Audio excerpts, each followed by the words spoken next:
Ohio State football's 15 spring practices concluded today at Ohio Stadium with the spring game. The offense won 34-33. It was a nail-biter. Late interception thrown by Aaron Nolan closed the gap from 34-30 to 34-33. For those of you keeping score at home, I don't remember what the spread was on this game, and maybe that came into play.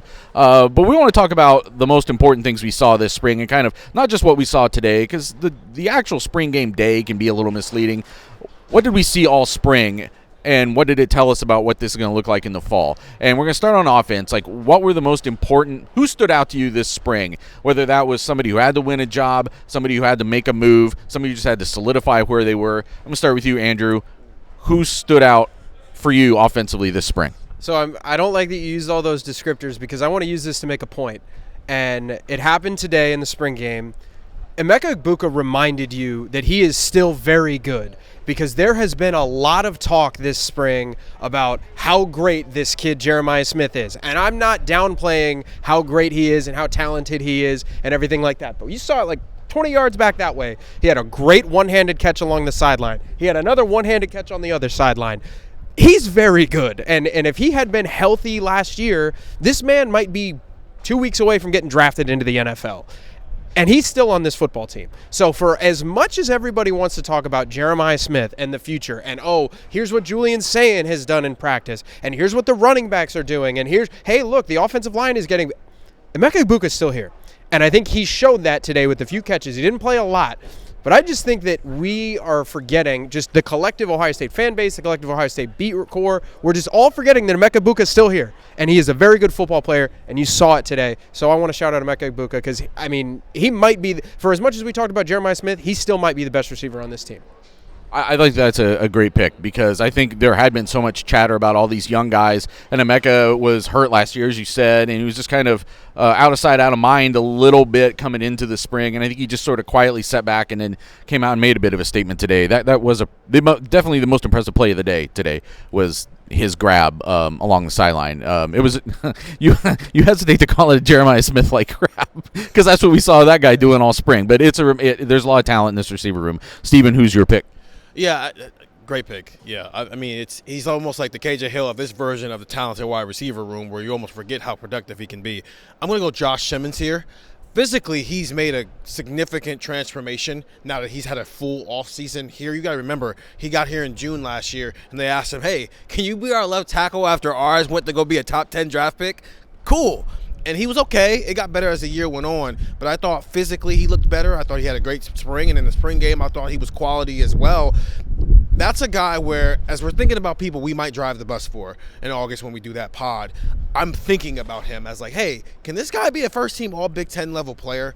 Just because now he's been here a full year, he physically looks different, and he looks like a legitimate left tackle in a way he didn't last year. So we can talk, to your point, we can talk about Jeremiah Smith all day, but there's some other guys on the team who maybe are more valuable just because we know they're going to be starters, and we actually kind of need them to be quality football players if this team is going to do what it wants to do. And I think Josh Simmons took some strides over the last 4 months.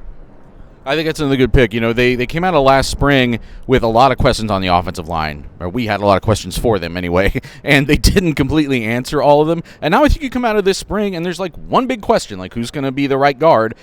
And I think you're getting a little bit more comfortable with everybody else being at a fair level of competency. I hate to leave the bar that low, but that wasn't always the case last year, and I think you think the floor is maybe significantly higher for this offensive line. Maybe the ceiling isn't that high, but the floor is definitely higher. I'm just going to take the obvious pick here. I mean, Jeremiah Smith, it wasn't a loud spring game for him today. It was almost anticlimactic after everything that had been built all season. And I think the DBs had something to do with it. I think these DBs have wanted to prove as much of a point as Emeka Egbuka did, probably even more. Because every time he did something in practice, it was always like, oh, look at who got cooked on that play when these clips are going viral. And it's not completely fair because as I was saying the other day, I think to these guys, like there's so many reps that we saw in practice where the quarterback doesn't even get a throw off because the coverage has been so good and they have to tuck it and scramble. You saw that again today. But the way people in this program are talking about Jeremiah Smith is a little bit unprecedented, just from the time I've been here, only 5 years, I guess. But even other super talented guys who did amazing things in their career here. They weren't talking about him from day one the way that they talk about Jeremiah Smith. And the word is, like, the cat's out of the bag. Like, he's probably going to be a starting wide receiver on this team on day one this year. Probably, it looks like he should be. And he's going to be one of the most talented football players on the field in every game he plays from day one.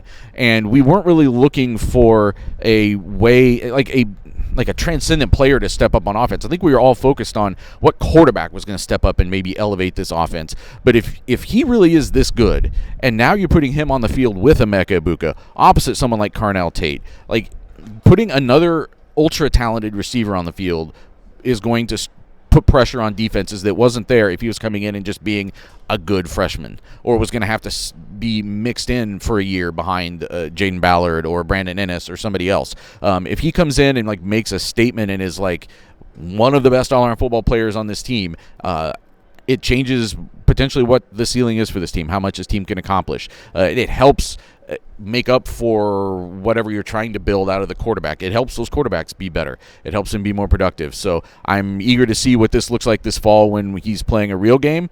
I know today it wasn't, like, super impressive, but it has been all spring, and it has been behind the scenes, and people won't shut up about it. And we're going to see a lot of maybe really impressive things again this fall. A lot more to talk about on Buckeye Talk. Get that wherever you can find podcasts, and get the text 614-350-3315. The news, the analysis, the commentary, the fun stuff. It's going to keep going all summer from cleveland.com.